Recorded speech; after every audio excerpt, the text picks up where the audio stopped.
Selamat malam para sahabat Pelkes. Kita berjumpa lagi di dalam program Night Call Gereja Protestan di Indonesia bagian Barat bersama saya, Pendeta Adrian Mamahit, Ketua Majelis Jemaat GPIB Karunia Karang Enda Prabu Mul. Sebelum kita beristirahat pada malam hari ini, mari kita merenungkan kekayaan firman Tuhan yang terambil dari Kejadian 31 ayat 51 sampai yang ke-55. Namun sebelumnya, mari kita memohon bimbingan daripada Roh Kudus. Kami boleh bersyukur Tuhan atas segala kasih setiamu di dalam hidup dan kehidupan kami. Karena begitu besar anugerah-Mu yang boleh terus selalu Engkau berikan kepada kami. Karena itu Tuhan, sebelum kami beristirahat, kami tetap terus selalu memiliki kerinduan untuk tetap terus selalu dikuatkan oleh firman. Karena itu Tuhan, curahkanlah Roh Kudus-Mu dalam hati dan pikiran kami, agar apa yang kami baca, renungkan, itu dapat terus selalu bisa mempersiapkan diri kami untuk boleh terus selalu menyongsong hari yang terus selalu Engkau janjikan di dalam hidup dan kehidupan kami untuk menjadi berkat-Mu. Karena itu Tuhan, berfirmanlah, Sang Firman yang hidup. Amin. Pembacaan kita yang terambil dari Kejadian 31 ayat 51 sampai yang ke-55 berkata demikian. Selanjutnya kata Laban kepada Yakub, "Inilah timbunan batu dan inilah tugu yang kudirikan antara aku dan engkau. Timbunan batu dan tugu inilah menjadi kesaksian bahwa aku tidak akan melewati timbunan batu ini mendapatkan engkau, dan bahwa engkau pun tidak akan melewati timbunan batu dan tugu ini mendapatkan aku dengan berniat jahat. Allah Abraham dan Allah Nahor, Allah ayah mereka, kiranya menjadi hakim antara kita." Lalu Yakub bersumpah demi yang disegani oleh Ishak ayahnya. Dan Yakub mempersembahkan korban sembelihan di gunung itu. Ia mengundang makan sanak saudaranya, lalu mereka makan serta bermalam di gunung itu. Keesokan harinya, pagi-pagi, Laban mencium cucu-cucunya dan anak-anaknya, serta memberkati mereka. Kemudian pulanglah Laban kembali ke tempat tinggalnya. Demikianlah pembacaan Alkitab. Seperti yang kita ketahui, sejauh ini Yakub banyak mengalami ketidakadilan dan kekecewaan dari Laban. Dalam hal ini, Laban telah mencurangi Yakub dan membuat Yakub mengambil sebuah keputusan yang baik, tetapi dengan cara yang salah. Namun, karena Allah Maha Tahu, membuat Allah dengan inisiatifnya sendiri melindungi Yakub dari sikap curang Laban. Hal inilah yang membuat Laban menyadari ketika Laban mencurangi Yakub, dia tahu siapa yang akan dia hadapi, yaitu Allah yang terus selalu memberkati Yakub. Karena dia sudah tahu ketika dia mencurangi Yakub, membuat dia menyadari bahwa Allah yang disegani oleh Ishak ayahnya Yakub adalah Allah yang sungguh luar biasa. Hal inilah yang membuat Laban menyadari kesalahannya. Karena dia sudah menyadari kesalahannya, dia dengan rendah hati mau mengajak Yakub untuk membuat perjanjian.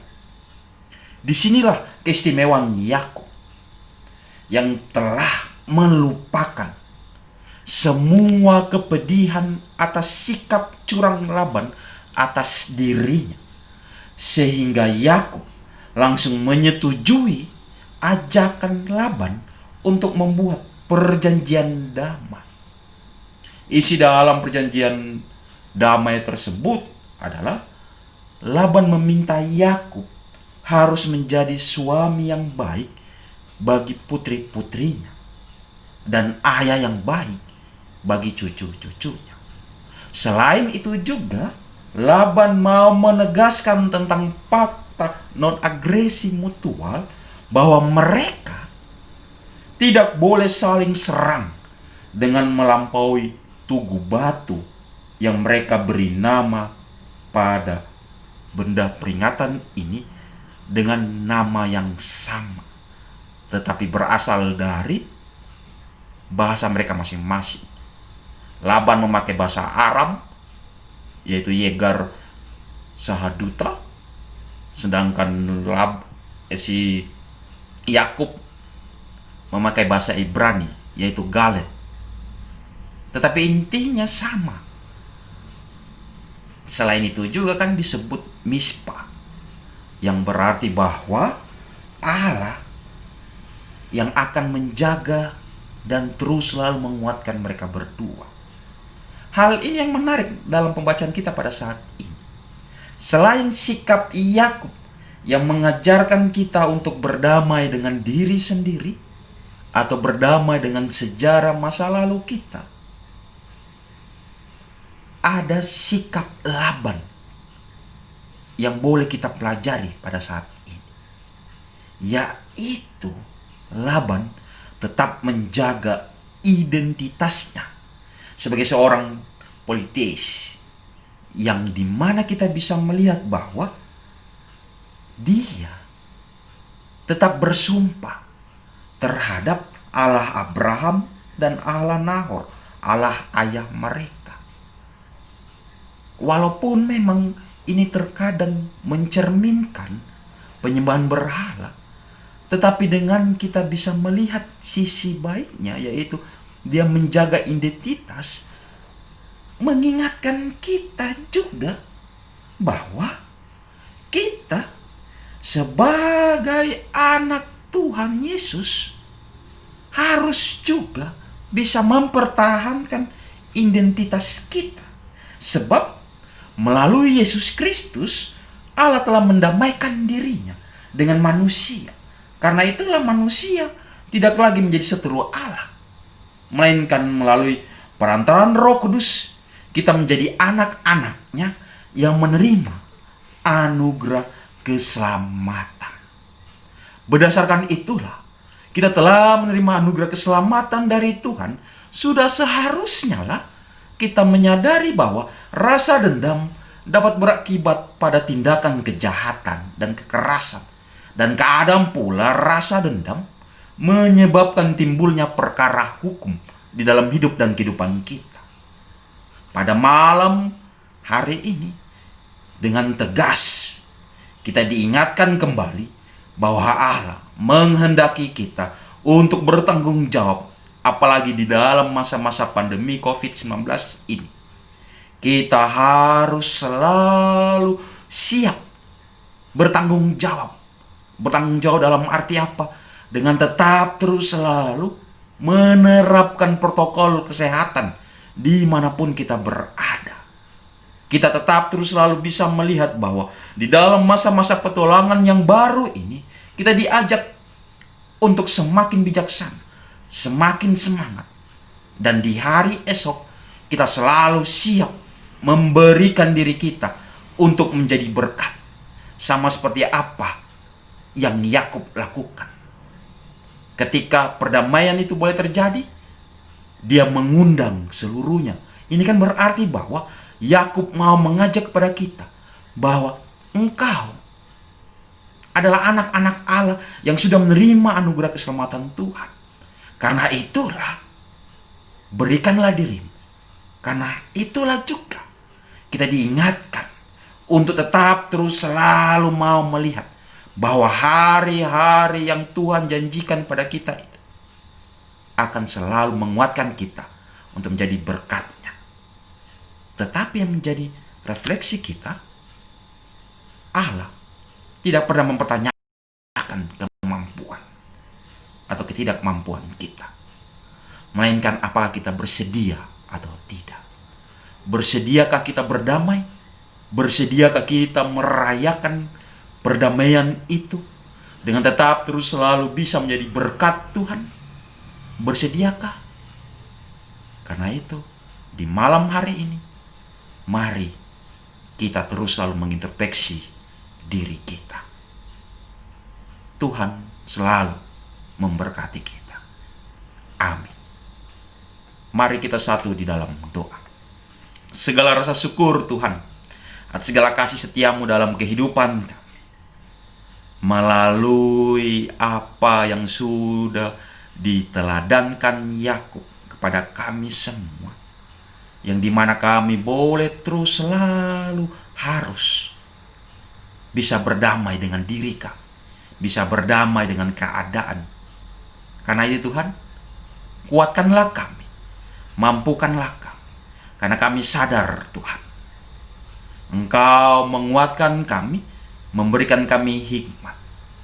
Karena kami tahu Tuhan, dalam waktu semalam kami tidak bisa mengubah hidup kami. Tetapi dalam waktu semalam juga kami percaya bahwa Engkau bisa menuntun kami agar kami boleh mengubah jalan hidup kami ke arah yang lebih baik di dalam waktu semalam.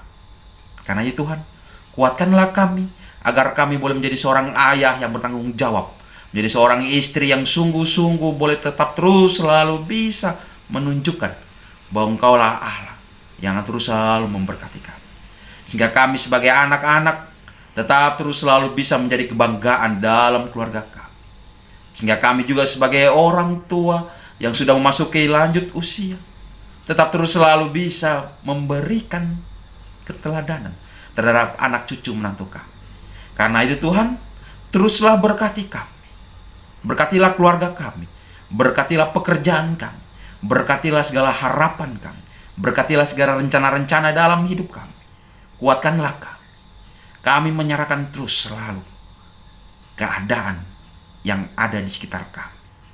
Kami menyerahkan juga diri kami, agar kami boleh sungguh-sungguh bertanggung jawab atas hidup dan kehidupan yang sudah Engkau percayakan pada kami ini. Sehingga kami boleh menunjukkan bahwa Engkaulah Allah yang selalu memberkati kami. Karena itu Tuhan, ajarlah kami untuk tetap terus selalu berserah padamu. Bapa yang sungguh baik dalam kehidupan kami, kami menyerahkan terus selalu segalanya ke dalam tangan pengasihan. Berkatilah majelis sinode bersama Satgas Covid GPIB di dalam mereka untuk tetap terus selalu menghadirkan gerejamu untuk menjadi berkat di dalam masa-masa seperti saat ini. Kiranya Engkaulah yang akan terus selalu memberkati mereka, terus selalu kuatkan. Begitu juga tim medis yang boleh terus selalu bisa mengabdikan dirinya. Kiranya Engkaulah yang akan terus selalu memberkati keluarga mereka, memberkati mereka, memberikan mereka kesehatan.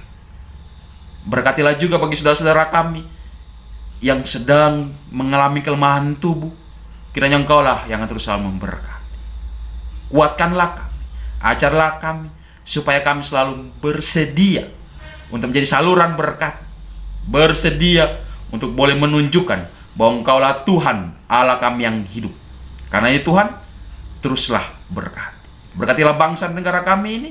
Kiranya Engkaulah yang akan terus selalu menguatkan kami semua, agar kami boleh terus selalu menunjukkan bahwa kami bukan hanya sekedar warga kerajaan Allah, tetapi kami boleh menjadi warga negara yang baik, dengan tetap terus selalu bertanggung jawab di dalam melaksanakan protokol kesehatan dimanapun kami berada. Kuatkanlah kami, sertailah rencana-rencana dalam hidup kami. Berkatilah segalanya, karena damai sejahtera Allah kiranya dapat terus selalu memerintah dalam hati dan pikiran kami, dari sekarang sampai Maranatha.